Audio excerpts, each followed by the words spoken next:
Welcome to Penrose Learning, where we make understanding easy. In this video, I will show you how to make ham salad sandwiches. To begin, gather your main ingredients: about 2 cups of cooked ham, mayonnaise, fresh celery, and a small onion. It's crucial to have your ham finely diced or even ground for the best consistency. Next, finely mince your fresh celery and onion.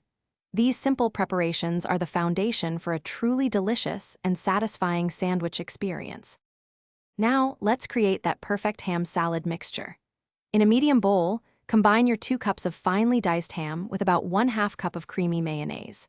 For a delightful crunch and fresh taste, add 2 tablespoons of finely minced celery. Then, incorporate 1 tablespoon of finely minced onion to enhance the flavor. Finish by seasoning with 1/2 teaspoon of Dijon mustard and a pinch of black pepper for that extra zing. With your delicious ham salad ready, it's time to assemble your masterpiece.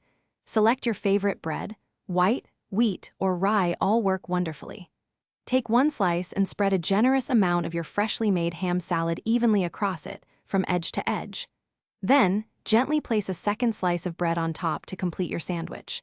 For an extra layer of freshness, you might consider adding crisp lettuce or a ripe tomato slice.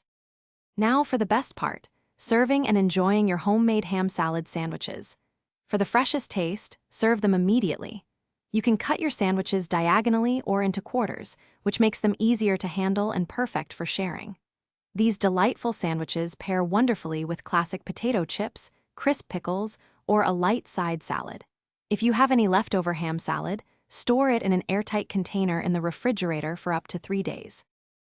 Thanks for watching. If this was helpful, leave a like and consider subscribing. See you next time.